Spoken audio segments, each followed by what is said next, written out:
What is up, Fightful Faithful? Welcome back to another interview here today. Not sure where this is going up, Fightful Select, Fightful, or Fightful Overbooked. But if you are new to any of those, make sure to subscribe. Come back to more interviews because I'm going to be doing a lot more today. I'm sitting down with one of the staples of the UK scene, a man who has already been announced for the WOS return in September, Mr. Sha Samuels. How are you doing today, man? I'm not bad, thank you very much. Good to be on the show. Good to speak to you, mate. I'm injured now. I've been injured for about 5 weeks, so just recovering from that, and haven't wrestled. This is the longest I haven't wrestled, so Yeah. just getting used to that. There's a positive though. I'm not getting bashed in the head week in, week out, so I do feel a bit, better. Yeah, I get that. Yeah, I imagine so. All right. Yeah, But we'll start with WOS, the yeah, return, obviously, in perfect. September. You have been on previous tours and previous revivals of the Yeah. concept in the past. Is there anything this time to you that stands out as different to previous iterations? Yeah. First of all, I feel like they have more of a vision and they know exactly what they want to be. When it was on ITV, when we did the pilot and when we did the series, they didn't really know what they wanted. It's like we like the idea of having a wrestling show, but we don't know what exactly we're going to do. And I think that's just the TV people that are in charge of it. They wanted they saw what was on American TV. Let's try and get that, but remix it with what we do at ITV. It had a very game show kind of feel. And for the guys that had on the roster, it didn't feel like a true representation of what we were about, especially where British wrestling was at the time. It was at such a peak, it was at such a boom, and this really was a disconnect.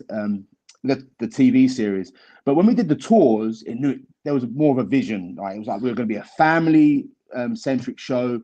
We're going to aim it at kids, young kids, and working families, affordable entertainment, top quality entertainment. Because there's a lot of, you know, shows out there, and it's not a knock on them that don't provide high quality. So that was the vision. So when we did the tours, it was very good, high production, and I feel like they want to do more of that kind of stuff: high production, top quality, family entertainment. And I think there's a market for it. Because I think the biggest market in wrestling is aimed at families. I agree 100% with you there. And with the double taping coming up in September, there's a couple of names that have been announced other than yourself: LA Taylor, Alex Windsor, Grado, so on. Do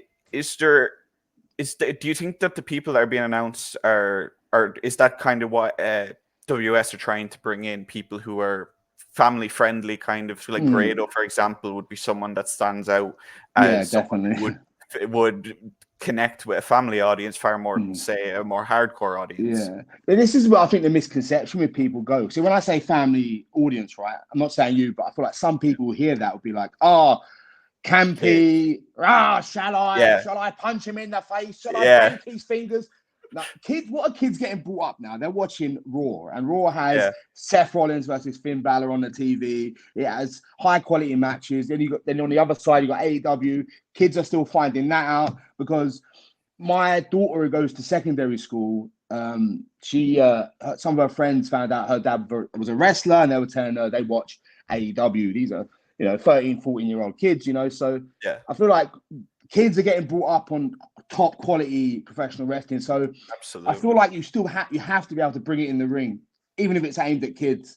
Just needs to be more colorful and more, family friendly, maybe less violent, but it's still got to be a top quality match. You can't just be like a big blundering 18-stone guy that's going to walk around the ring with one club to it can't be that. It just can't in this day and age, because I feel like the kids are getting brought up on high octane, fast-paced professional wrestling. Not like when I was a kid. I was brought up on Earthquake versus Hulk Hogan, and as a kid, I loved it. It was the best thing ever. But but I think kids are not getting brought up on that this day and age.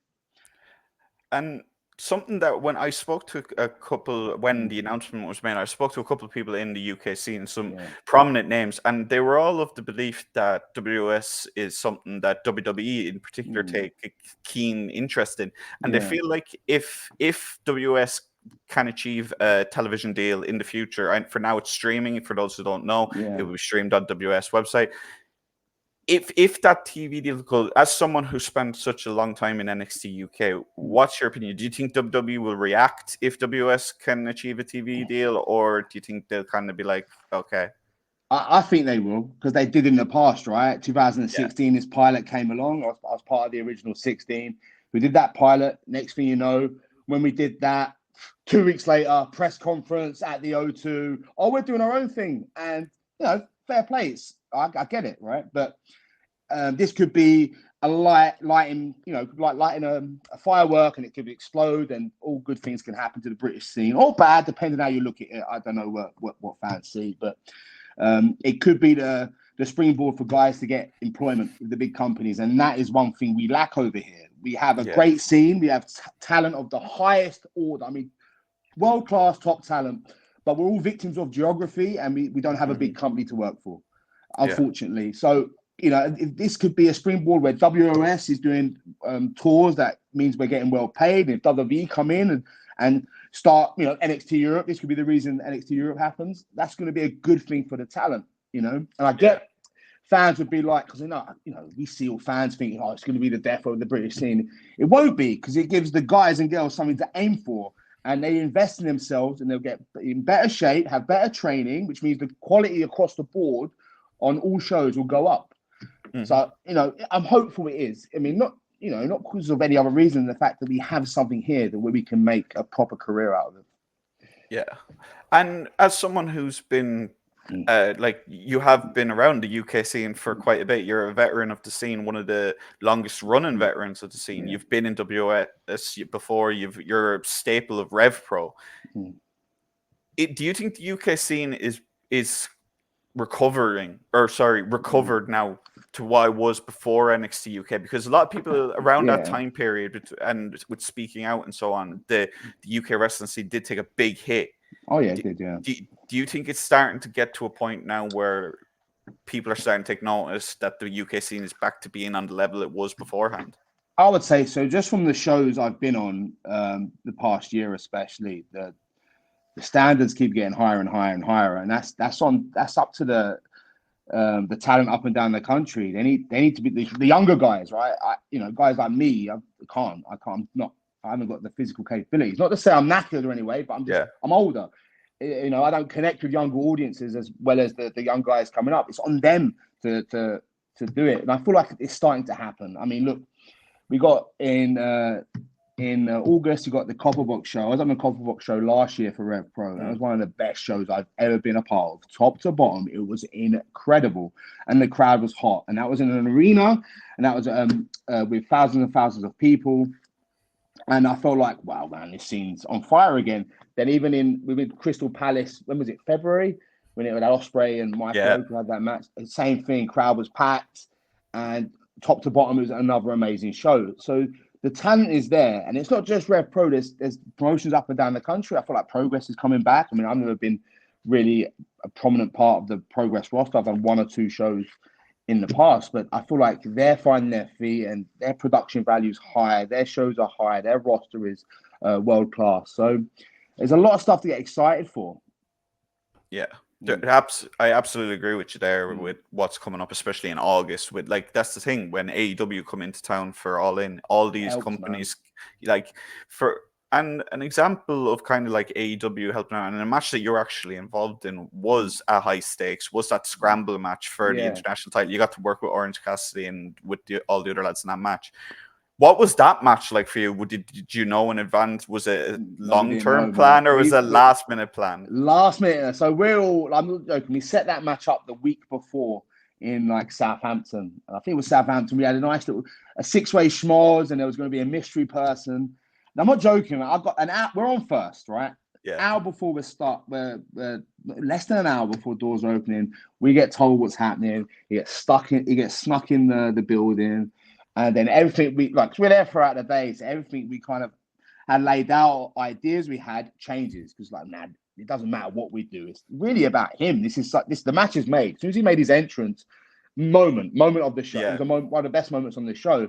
So we didn't really need to overthink it too much, and it was just a spectacle, like a magic moment. It was great to be a part of, and the reaction, now that Chill's thinking about it, and then standing in that ring, we're all circling.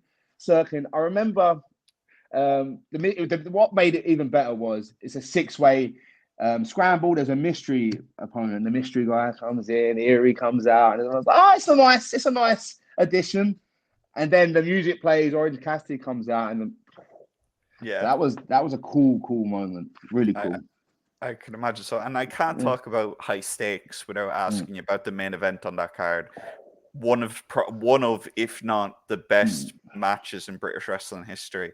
And Easily. again, as someone who has been around in the scene, especially in RevPro, what was that like to be backstage watching that match? Well, I was actually upstairs at the bar, cheeky me, right? So there was the bar's on the floor, right? So that's where the merch is. Where the merch is the bar. And obviously I was on first, so I'm going to get a good spot and watch this. And a lot of the guys on the roster who'd already wrestled had gone up there, you know, 1 or 2 beers and were watching it. Man, it was epic. It was something to behold. So I'm watching it live with the crowd, and woof, it was amazing to watch. Really, really one of the best matches I've seen live. Easily, it's up there. Yeah. You just you won't forget it. Such a special match, and they all worked so hard, and man, it was incredible. I think Will really put Mike over strong on his way out, and that's the way you should do business, and that's what the history of wrestling has been built on, is stuff like that. Right, I'm going away. Here's the torch kind of thing. This is yours now. You run with it. I've done all I can to make you on my level. Really, really special. And kind of want to go back to the injury that you did suffer. Like you said, you have been out of action for about 5 weeks.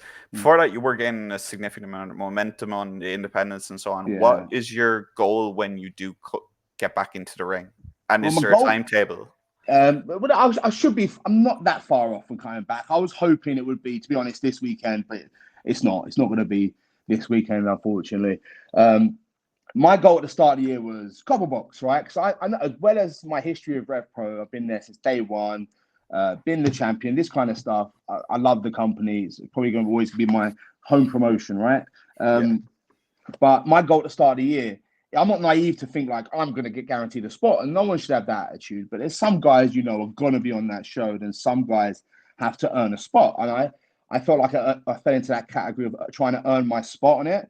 I don't know if that's going to be put a spanner in the works now because of how close it is, but my goal is the Copper Box, to be involved in some way. And they've announced York Hall on August 11th.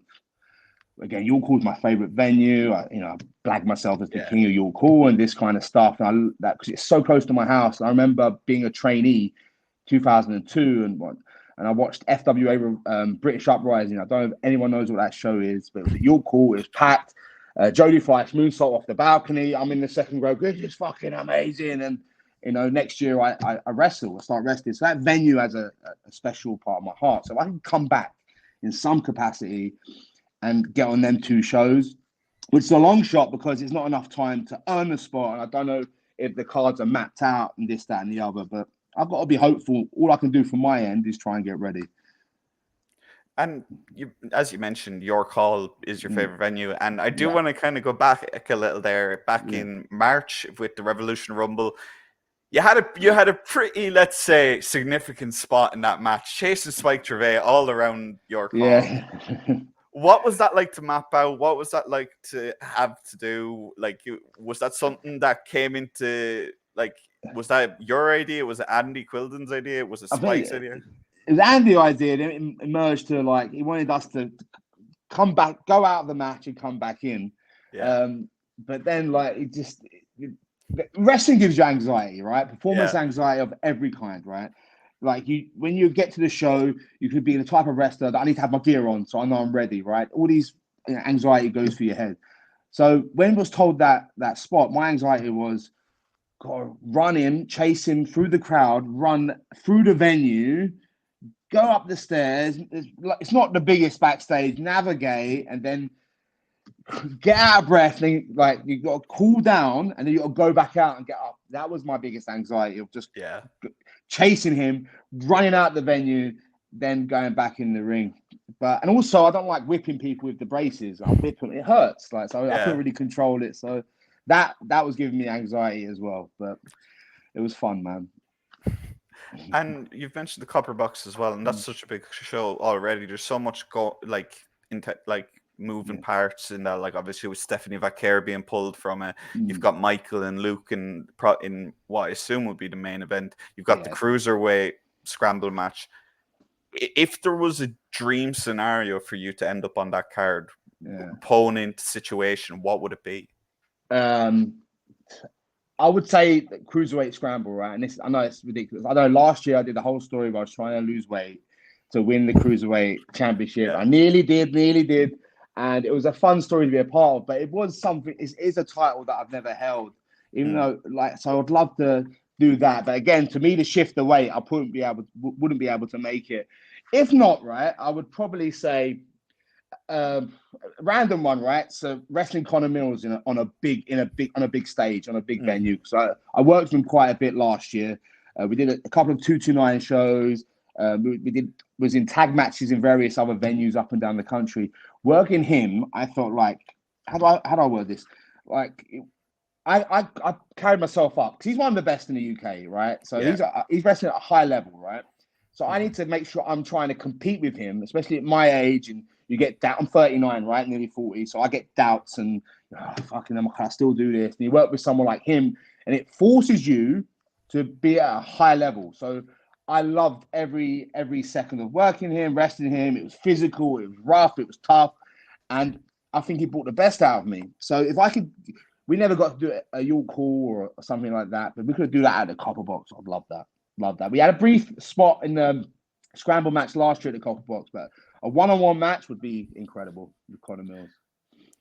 And like you said, Connor Mills, you have faced him before. You faced quite a lot of RevPro like regulars. You faced Trent Seven. You faced against Spike Gervais, like I said. You've wrestled Ricky Knight Jr., Brendan White, and so on and so on. Is there anyone that you shared the ring with that really in RevPro in particular, that kind of like you kind of stepped back and went, whoa, this person really has it. This person's going to be huge. Like with your wealth of experience in mind, like. There's three names, right? And this is a cop-out answer. Three names. I think they're pretty standard, right? So Mills, like I said, I had a brief match with Mike, right? Mike Woku, and I was in there with him. It wasn't my best, I'll be honest. It wasn't my best. He's had miles better matches, but being in there with someone, just because it wasn't your best, you still, when you're in there wrestling with someone, you can tell how good they are, and there's a reason why he's the man, right? Yeah. So you're in there with him, like, it's effortless for him, really, right? That's good. And I had a brief match with. Again, same thing. Luke Jacobs wasn't at my best. He's had miles better matches, but again, when you're in there with someone, you can tell why he's going to be. Him and Mike are the main event. You can tell. You can absolutely tell. So I'd say them three guys are just incredible. And they're the future of this scene, man. Like, they really are the future. Like when I was coming up, when there was that British wrestling boom period that people like to talk about, there was a lot of top guys. Them three are pretty much the three in my mind. And I had Ricky Knight Jr. as the fourth as well. Yeah, you can't miss out Ricky. You got to have four, right? And there was also a case in RevPro where you've worked with the likes of Anthony Ogogo, who for a lot of people still see him as kind of as this not an amateur per se, but a new to the sport, green, so on. But your match with him and his match with Michael Oku in particular, for me anyway, kind of made it stand out as crap. He's getting really good. He is getting really good. He really is. And what was that experience like going one-on-one with Ogogo, given his wealth of experience in boxing, for example? Right. So this is the thing, right? So first of all, Anthony Ogogo, a lot of people were saying like, you might have to keep it simple, this and the other. He's got a great brain for it, and people forget he's an athlete, an Olympic athlete, like legit. So I feel like they're wired different. You haven't got they know what to do, and they have high standards of themselves, so they push themselves to be really good. But we worked in Southampton, and it was really fun, really good, and really intense. And for me, having an intense match doesn't have to be all these big high spots, this, that, and the other. The intensity is there. It feels special, and I feel like he's an intense guy to be in the ring with. And I think that comes from his boxing background. And I watched a bit of his match with Mike, and that was a great big man, little man kind of match, and incredible. So I got look. Some guys, they feel like they have this conception of I don't know if that's the right word. Conception of guys, is that the word? Yeah. CTE, mate, wrestling, isn't it? So yeah, they have a conception of guys being, oh, he's just in it because of this, that, and the other. Mate, hard worker, gets it, and he's an intense professional athlete. Can't say enough good things about him. And I mentioned it a little bit earlier about your time in NXT UK, and you were there for quite a bit. You were released as part of the kind of exodus. But were you told the same as similar, that like when NXT Europe gets off the ground, they'd be in contact, or was it a case of it was just wishing you the best? Look, that was the most intense day, right? Yeah. I'm sure you've probably heard from people, right? Yeah. But like we get this massive Zoom call, we get this, that, and the other. We're told that there's a big pitch about Europe, NXT Europe, right? Oh, this is gonna be great. And luckily, a couple of my mates are pessimistic people, right? It's gonna be bad. Then throughout the day, say that for example, I can't remember the timings. Say that interview happened at 4, right? Then we're getting information. This person's going. Oh, you see on Twitter that person's going. I didn't get my phone calls back quarter to 8, right? So that's 4 hours, nearly 4 hours. Just be like, what's going on? Yeah. What's going on? You're on edge. So the time I got my phone call, I was like, I sensed relief because I hated the not knowing. But now I know. Yeah. I know now what, And I get like, it felt like by the time I got the thing, it was the conversation was like, well, we're gonna love to work with you again in the future. And I get it, right? You got to say that, and yeah, it's part of business. Got to take. I know it's good to. It's the best thing. What's it? What was I gonna say? It's always cool to kind of bash them, like when they let people go. But they didn't let us go out of any other choice. They let everyone go. So it wasn't like I was shit. It was like, we're letting you go for letting everyone go. Yeah. It was just bad timing. Like, I think for me, I was close to going to, I think it was talked about bringing me over to Orlando for, what did they do? Was it a Worlds Collide thing? Yeah. That didn't happen. Yeah. That didn't happen. Then, because I had a lot of the Brits over there to build up to that. Then we got released during that. So a lot of what ifs, but I feel like I earned enough trust with them and I did a good job because they invited me back to do some coaching and producing. 6 months later, I had 2 trips over there, which was an amazing experience. So that was cool. I feel like I've got a good reputation. I worked hard. I improved constantly. I was coachable, as they say. So I have no complaints about working there. I had a great experience, and it created a work ethic in me that I feel like you can try and pass down to people. And you mentioned it there. You went back a little while later for coaching, for producing, and so on. What was that like? Kind of like, I imagine you'd had experience with coaching and kind of match agenting in the past, but it's a whole different none at all. 0. That was my coaching, right? I feel like one of the biggest insecurities with wrestling is coaching, right? Because coaching is hard, but anyone could be a coach, right? You run match and they're coaching, and they have the confidence to be a coach. But for me, I want to make sure the coaching's at a good standard. And when I've got both feet in I'm a professional wrestler, right? First and foremost. Yeah. So I've always had that mindset. I'm just focusing on me. So I didn't really teach much. I have taught, but not that much to the point where I'm confident enough to go to a PC in America, try and help coach some people that a lot of them are not really wrestling fans or have experience in wrestling. Yeah. So that was just like imposter syndrome to the highest order, right? But then I found out a lot about myself. So I was put in that position I remember my first day, I think I was put with Norman Smiley, helping with his class, and then I was like, just like, boom, boom, boom, boom, boom. I don't know what I'm doing here. And then once you get the ball rolling, you're like, no, you just tell them what you've learned. It's easy as that. So I found a lot about myself as a coach. And once you start telling people what you know, it just reaffirms yourself, like, oh, right, yeah, that is true. And you just start remembering all this stuff you've picked up and all the lessons you've learned in the past. So it was a great experience. And the same with the producing. That was, again, nerve-wracking as hell. You got to put the headset on and you got to try and tell that, mate. It's just different ball game, but a great experience. Loved it. Really did love it. And the photo that you posted with Noam was one that kind of went a little.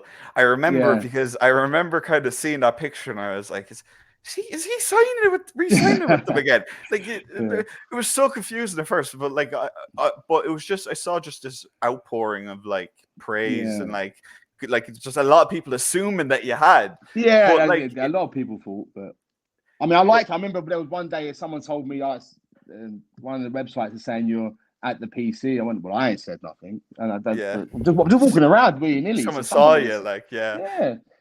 But I thought I might as well post something, right? Because I'm like, yeah, at worst, right, they're either going to give me a job, they're not going to give me a job. But I want people to know I'm here, so I can kind of get some work off the back of this. yeah, I mean, exactly. that's the wrestler in me. Let's make it into a bit of a marketing tool. So that's why I wanted to post pictures. But they all ribbed me about me. So I posted a picture of me and Niam, right? And the top coach were like, oh, you can't take pictures in the PC. I'm like, no, what have I done? What have I done? They're winding me up, which is good. Did you work at all with Shawn Michaels or anyone higher like Matt Bloom or so on while you were there? Did you get any kind of? Well, obviously you probably would have. Yeah. I imagine you interacted with Shawn when he came over for NXT UK. Those times he did. I met them when I did my tryout originally in 2019, right? So that's the only time I had an interaction with them, like person to person. When I was signed, because when I originally signed January 2020 before COVID happened. Mm-hmm. And then they didn't countersign my deal because I'd recently suffered a concussion and they wasn't sure how serious it was. And I get it, right? So they said to me, 6 months' time, come back and we'll look over you again. Then they paid for me to get healthy, and again, they still paid me for my time. They were very great and helping me get better. But then COVID happened, right? So the last thing on my mind is, wrestling's happening. I just thought the dream's done. Then 6 months later, I just thought I'm going to email them. They said 6 months, and then they said, yeah, come back down. We're starting tapings again. So I re-signed during the pandemic. Mm-hmm. So they never came over. I only saw them via Zoom, so they would give us they watch our stuff, and they'll be like, right, do this, do that, do this, try this. And so my only interaction with them was via Zoom. So the first time I really had a good relationship with them was when we did the coaching. Remember we touched down, right? So we touched down on the Monday. As soon as we touched down, 10 hours on a plane, tired, they're like, right, come to the PC. We got to talk about TV on Tuesday. I was like, we've just got here, like jet lag all across the board. So, yeah, we got to spend a lot of good time with them and staff, and especially Matt Bloom, Coach Bloom, amazing guy, really, really amazing guy. I feel like I learned a lot from him, and can't say nothing but high praise to them. And they love the product. I mean, I remember then. They were praising it nonstop. I think they love the UK talent. They love the UK mentality and mindset when it comes to wrestling. I say European collectively because a lot of obviously European guys as well. So I think they love that. I think that's something we bring to the table, that we have a different mindset and mentality when it comes to wrestling. And I feel like that's what they like. So hopefully they reopen interest in Europe. And that's what I was going to actually ask you next. Obviously, NXT Europe has kind of been not dead on arrival, but let's just say it hasn't really had any movement. Well, I've been looking into it. I've been asking everyone that I can about it, and no one's heard of the thing. But should it launch, is that something that you would immediately have interest in, or would you be in the camp of wanting to focus on the independent scene and RevPro and so on? I feel like obviously the easy option is open it, give everyone that's worthwhile of a job, give them a job, right? I get that. But also on the other end, let's make sure we've got a scene that's the envy of the world again. So I feel like by the time we had guys going to PWG, we had guys going to New Japan, we had guys getting signed by WWE, we had WOS started with ITV. All that happened around the same 2 or 3 year period. Yeah. And I feel like that's because we had the best scene in the world, right? In the world, untouchable, in my opinion. Obviously, I'm biased. But I feel like we need to get to that level again before we get all these big companies coming in. And I feel like this is just my personal opinion. I feel like that's what they're waiting for. There's no rush. There's no rush for them. And I feel like they've got bigger fish to fry, because this is, again, that's the thing with that company. They're very secretive, right? So we're being brought out coaching and producing. No one's saying to us, this is for this reason, this is for that reason. It's guest coaching, right? But reading between the lines, we know what's happening, right? But then we felt like a shift happened as soon as because we was over there just after they announced the takeover, and it was a very different vibe. It was very much like the word Europe wasn't even brought up once. Whereas that first trip, people were talking about, man, NXT Europe's going to be amazing. It's going to be this. So I feel like their priorities changed as a company. Maybe instead of being the second most important thing, we're like the fucking 20th.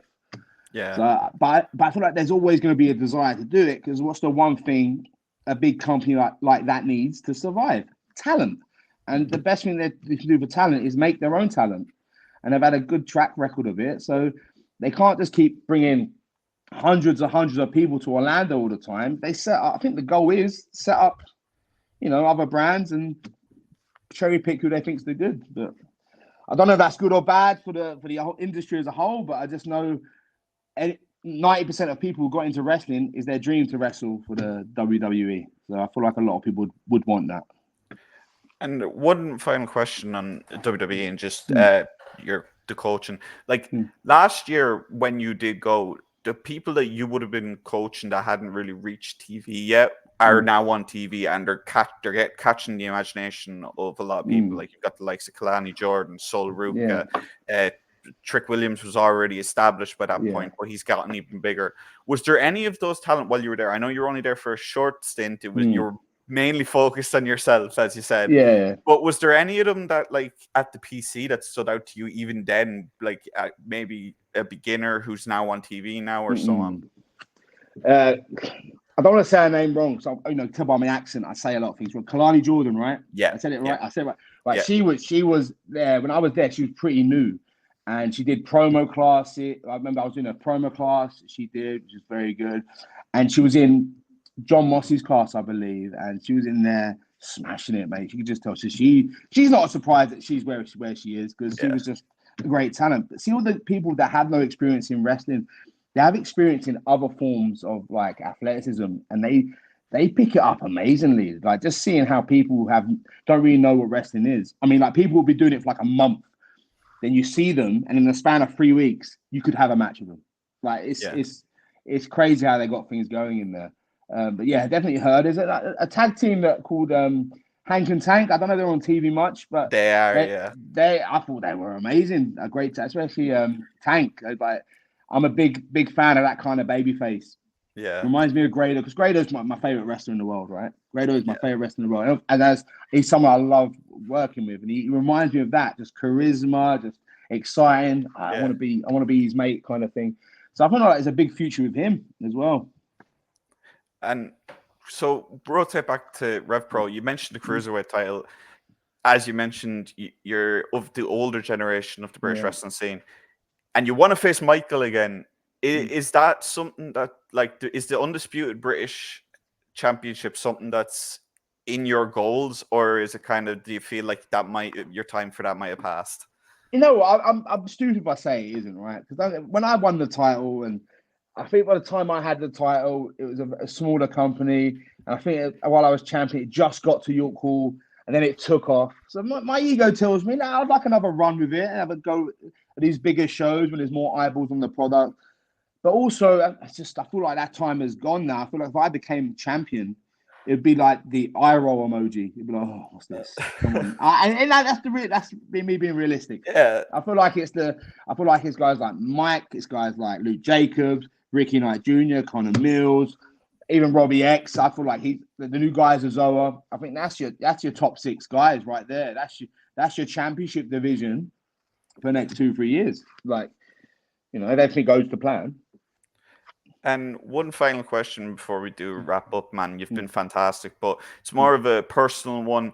I ask everyone who kind of had experience with working with Mad Curtis Chapman, their experience with him, a fond memory. It can be just one memory. It can be just a broad spectrum of how just to kind of remember him, because I feel like he was one of the brightest lights in wrestling around the world. So I want to keep that light lit with people remember him. If you're okay with that, if you're not, I've got a funny story straight away, because I smile straight away, because the first thing that comes to my head, I've got a video. You'll never see the light of day, but it's just in like, again, I'm terrible in names. I don't want to sound like the ignorant fucking English guy butchering people's names. Justin Liger, right?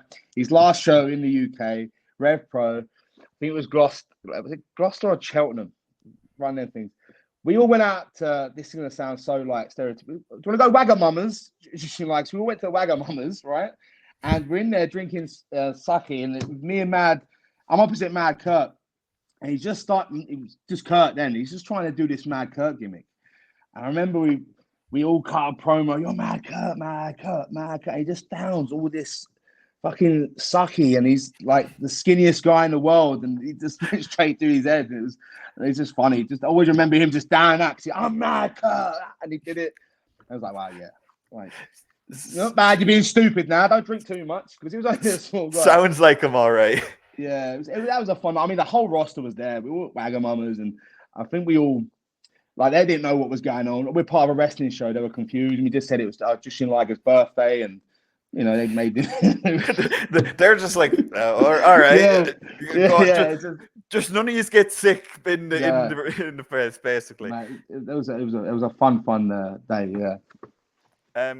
Again, Sha, thank you so much for sitting down with me for this interview. You've been an absolute pleasure. Do you want to tell people where I know you're injured at the moment, but upcoming bookings that you should be ready for, and where people can find you on social media? I mean, the one that I've really got announced is WOS Wrestling in September, Epic Studios in Norwich, woswrestling.co.uk. Hopefully, it's the start of something big, and you know, let's all go out and support it. And not only just support that, support any British wrestling you see. I'm just a big fan of British wrestling. I want it to succeed. It's a special part of my heart, man.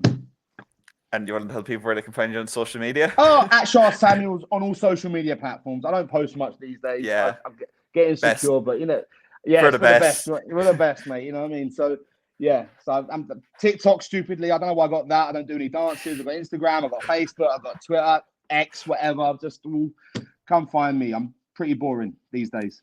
You have to be more fair to yourself. You're not born in the slightest, Sha. But yeah, guys, make sure to go follow Sha. Like I said before, he's one of the staples of the UK wrestling scene. He's going to be part of WOS's return, and so on. If you are new, guys, like I said at the start, if you're new to Fightful Select, Fightful Overbook, make sure to go subscribe to all of them, guys. It'll be worth it in droves.